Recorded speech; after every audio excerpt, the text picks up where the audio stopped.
학생 여러분 안녕하십니까. 오늘은 1단원 화학반응의 규칙과 에너지 변화, 중단원 2 화학반응의 규칙의 첫 번째 시간인 화학반응에서 변하지 않는 질량에 대해서 수업을 해보도록 하겠습니다. 오늘 학습 목표는 화학반응이 일어날 때 질량이 보존됨을 설명할 수 있다. 질량 보존 법칙을 모형을 이용하여 설명할 수 있다입니다. 여러분들이 수업 전 활동에서 본 영상에 나오는 아이들은 이제 설탕과 황산입니다. 자, 어떤 일이 일어난 거냐면 이제 설탕이 이제 황산이랑 결합을 하면 황산이 굉장한 탈수 능력이 있습니다. 이제 설탕 안에 있던 이제 수분들을 설탕에게서 뺏어가고 이렇게 까맣게 변하게 하는 원리인데요. 자, 여러분들이 지금 활동에서 했듯이 이 상황 속에서 어떤 것들이 변화했는지를 생각해보면 무엇이 있을까요? 제가 보기에는 일단 화면으로만 확인할 수 있는 건 색, 그 다음에 전체적인 부피가 눈에 띄게 증가를 하죠.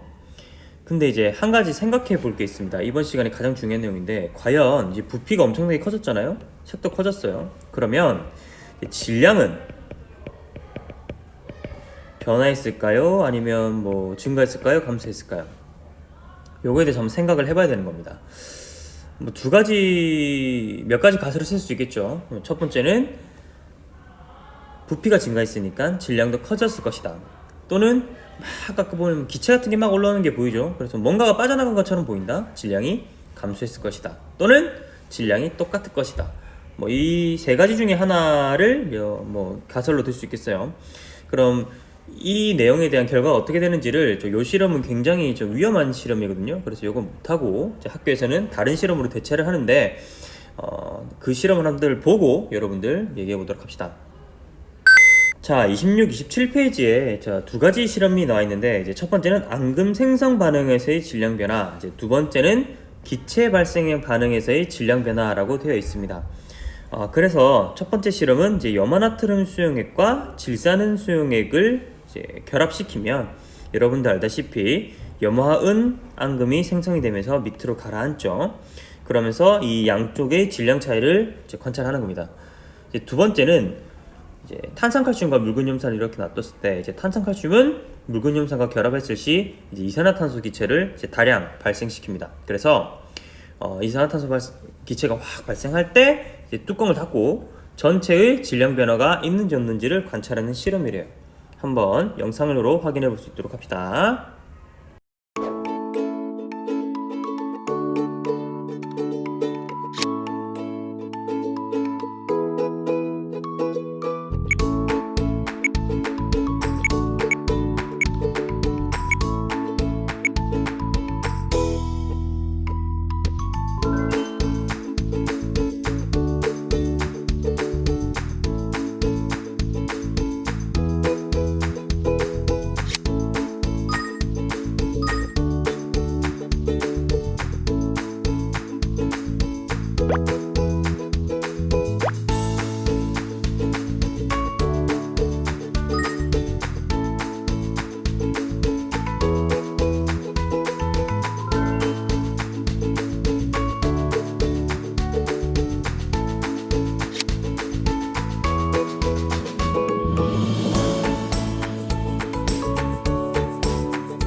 자, 영상을 통해 확인한 결과는 어땠나요? 탐구 1에서 앙금 및 생성되기 전과의 총 질량은 변함이 없었습니다.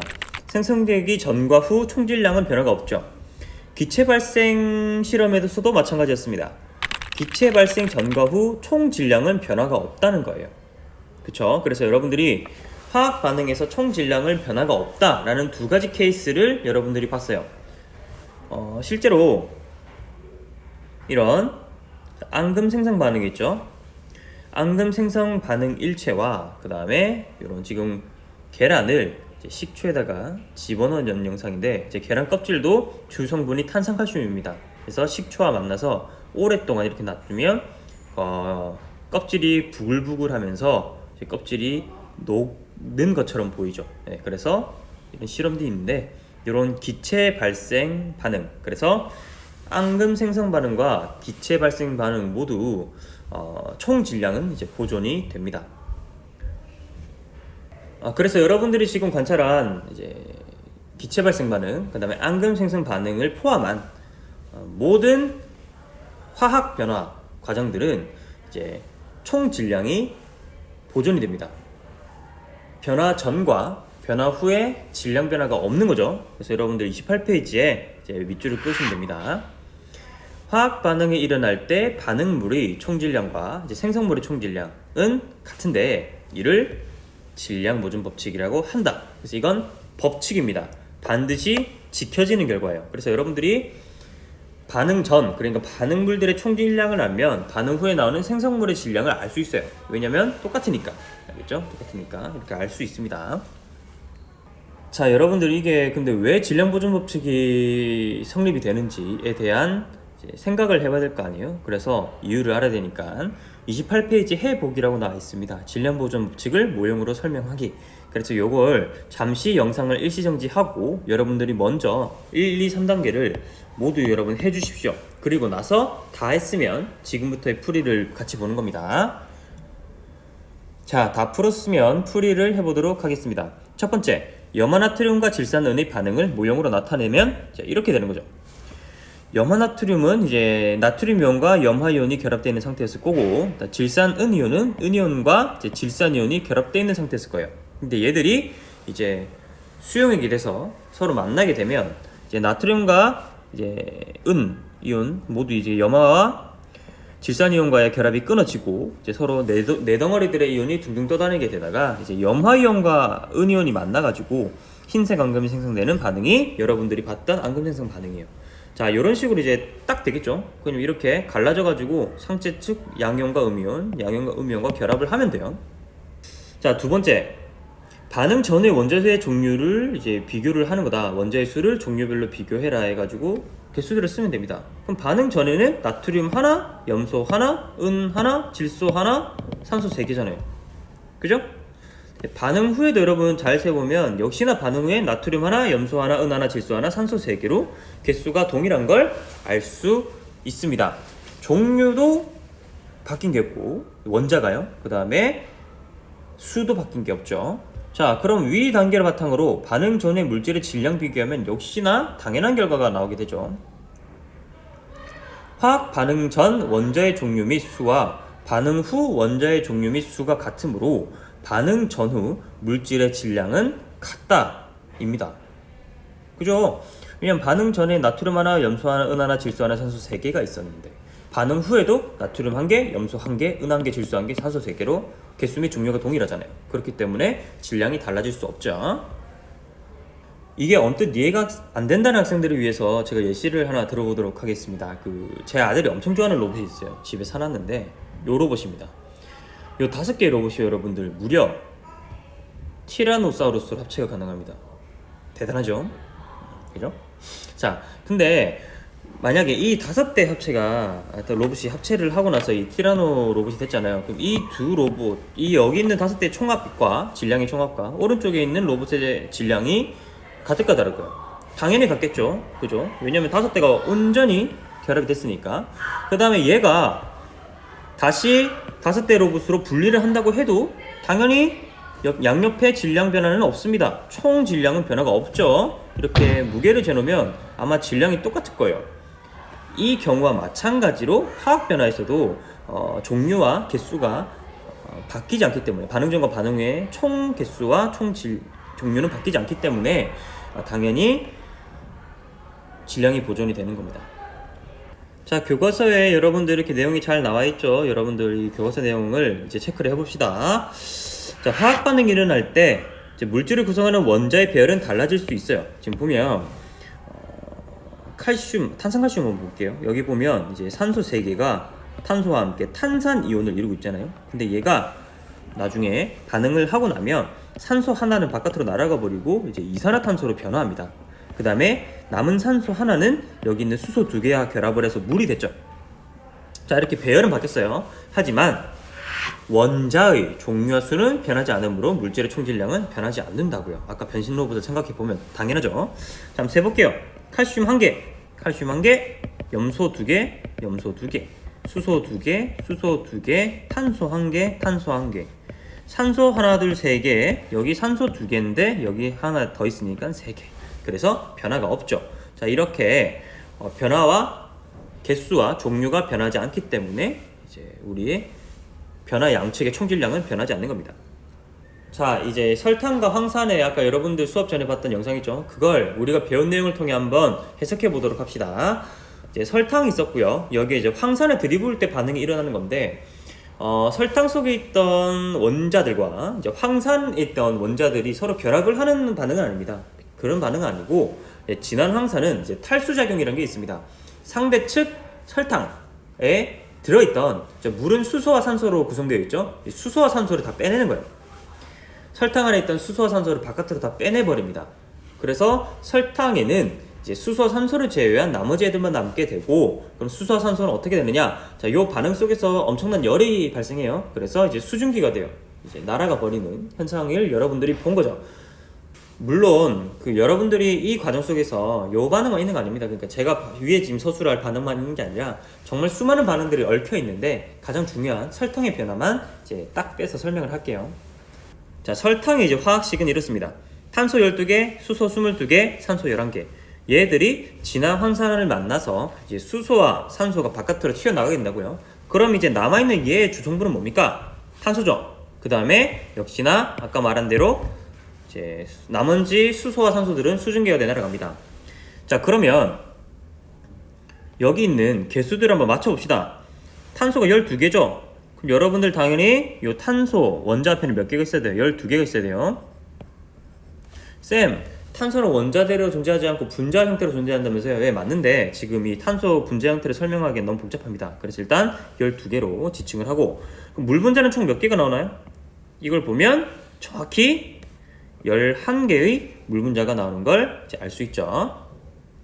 자, 그럼 이제 질량 보존 법칙에 따라 여러분들 아까 배웠잖아요. 그래서 반응 전과 반응 후에 결국 설탕이 탈수 현상, 진한 황산과 반응을 하고 나면 이렇게 까만 재만 남잖아요, 그죠?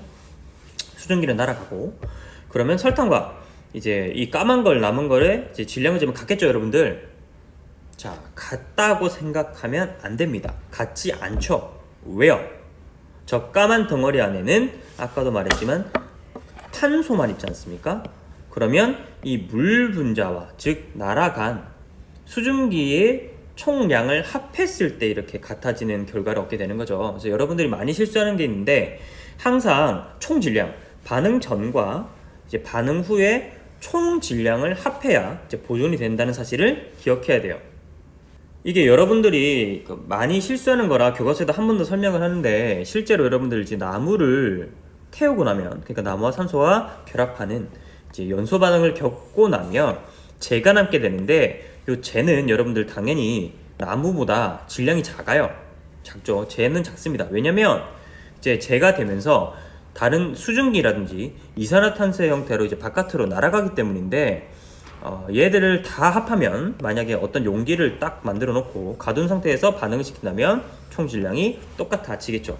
자, 이렇게 반응 전후의 질량이 변하는 것처럼 보이는 반응도 반응물과 생성물을 모두 동그라미 치셔야 돼요. 이 중에 즉 총이야, 총 하면 질량 보존이 성립한다는 거예요, 여러분들. 이것도 여러분 꼭 기억하고 절대 헷갈리는 일 없도록 합니다.